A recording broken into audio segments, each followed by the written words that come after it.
Well, Port Mortuary, first of all, is based on a real place. Port Mortuary is at Dover Air Force Base, and it's where all the U.S. casualties are autopsied when they're flown in from overseas, but it's also where the federal medical examiners do federal cases, which could be a CIA agent, it could be anything. And so what we have in Port Mortuary is Scarpetta. You're going to find out that she's got a military alliance that you didn't know about, and she's now getting involved in federal cases. And she's gotten some very specialized training at Dover Air Force Base at the Port Mortuary that's going to make her one of the first in her field doing virtual autopsies. Well, the last time I used Scarpetta's point of view was in The Last Precinct, which was in 2000, so exactly 10 years ago.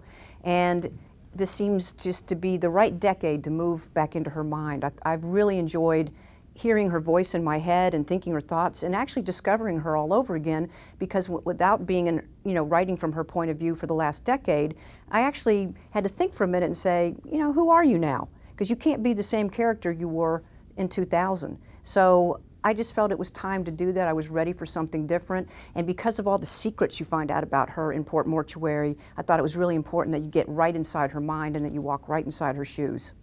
It's incredibly different to write first-person point of view as opposed to third-person, which is what I've done for the last 10 years with Scarpetta. And for a while, I had to figure out what her voice was now. I mean, who was she? I had to play with it for a while, and it actually was, it took me a lot of attempts to get to where I suddenly began to feel that I was in the right rhythm with her and that her emotions were well balanced and I could read her mind the way I should. So it was a very different experience for me, but then it started feeling really normal, as if I went right back into an old phase and as if I'd never left it. But I think people who read Port Mortuary and have read the earlier books will find her voice is the same, but it's sort of different. She's matured, she's more reflective, she's not exactly the same character she was when you saw her 10 years ago. I think the technology is going to amaze a lot of the fans. I think their first thought is going to be, some of this can't be real. This isn't really going on out there with nanotechnology, robotics, the virtual autopsies, what's being done in imaging. In fact, I had to put something in the front of the book to tell people that this is all real, except for one or two little things, and point that out, because you would think it's science fiction, but it's not.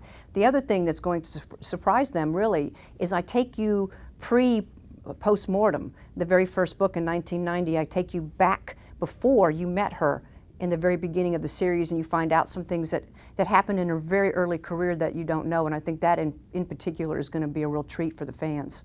I think what keeps the audience interested in Scarpetta is an unusual combination of elements. On the one hand, she's this incredibly smart, sophisticated, daring sort of person who gets the job done, but she's also accessible. I think that the readers feel they can go in the kitchen with her and she's going to cook for them, or they can follow her out in the yard when she's picking up the paper, and then next thing you know, you're in some space-age laboratory and she knows all these things and you go, oh, gosh, what did she just say? That's way over my head.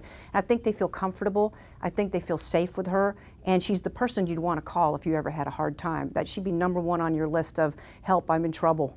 Well, with all of my books, I do a lot of research, and some of it seems kind of daredevilish, the riding the motorcycles, getting my helicopter pilot's license, scuba diving, but I always do these in very safe confines to learn how to do it appropriately so I can write about it with authenticity.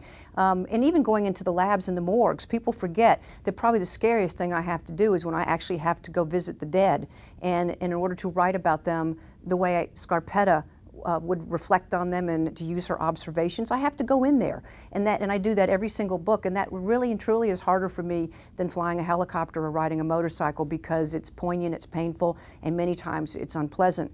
The one other thing I did for Port Mortuary, and I can't say what it is, but there is a weapon that's used in this that most people have never heard of, and it's a really horrible thing, and we did some experiments with that in a sort of with a bomb squad.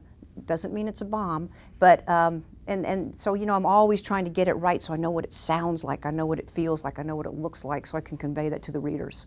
Well, I love The Old Man and the Sea. That is truly is one of my favorite books, but I actually have an all-time favorite book that most people are probably unfamiliar with. It was written by Hemingway and is called The Garden of Eden. I think it was one of the last books that he wrote, and what I love about it it's very much like the portrait of an artist, as the main character is a writer, and at the same time you're reading about something he's going through, you're reading about his writing. And as a writer, I love to read Hemingway's reflections on writing and the thoughts and the feelings of this young man as he's working on a novel. And for any writer, I highly recommend that book. Well, I've evolved in all sorts of different directions as a writer since I began the Scarpetta series. First being more of a purist in terms of crime fiction, then branching out into nonfiction, which caused me to experiment with point of view, writing from the third person point of view. And part of that was to really understand perspective and to try to get more detailed and more cinematic in my writing, which I think now that I've gone back to first person point of view has made this much richer, because I've found ways to let you be present during something even though Scarpetta's the only one in the room, through flashbacks, through memories, through something she might be looking at, so I can give a lot more texture to what I'm doing. So hopefully I'll continue to get better and bring new experiences for the readers as years go on. Well, what's next for Scarpetta is, first of all, she's going to be around for quite a while. I'm asked all the time now, since she's been out there for 20 years, are you going to retire her, or God forbid, are you going to kill her off? And that, to me, that would be suicide, because I guess I'd have to kill off myself. So she's still going strong. She's still of huge interest to me, and I've already started the book that will come after Mortuary. And it opens in the low country of Georgia, where she's going into a women's prison, where she's going to deal with some very creepy people, and there's something very strange going on. And as I'm writing it, I'm saying, you shouldn't be going there, don't go there, you're going to get in a lot of trouble now. I've just started getting to know my fans all over again. For about 10 years, I really wasn't doing book signings. It was a lot more satellite tours and things like this. And now, because of these social technologies, I've been given the opportunity to actually have contact with my readers again. And I'm doing it, I just started doing Facebook, I just started doing Twitter, and it's really wonderful to hear the comments that the readers make and to see understand the questions they ask and what they're thinking about and what they want. And I think they're very similar to what they've always been. I recognize these people and their voices in many ways, and I'm glad that we can now start communing with each other.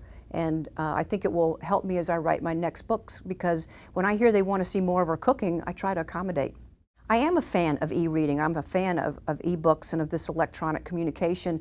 When I first started hearing about e-reading, I'm like, oh no, you've got to have paper books. And of course I love paper books, and I think there will always be a place for them.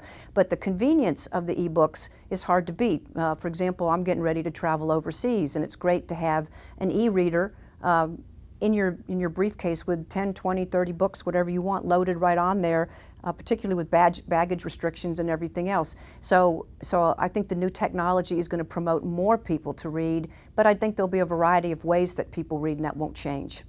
Well, when somebody finishes a Scarpetta novel, I want them to feel they've just spent some real quality time with their old friends, with Scarpetta, with Marino, with Lucy, with all other people that are more ancillary characters, but they've come to know, Benton Wesley, of course. And I want them to feel this is their family, and they've just been through, oh my God, this harrowing experience, how awful it was. I'm sweating and I'm exhausted, but oh, let's go have a drink.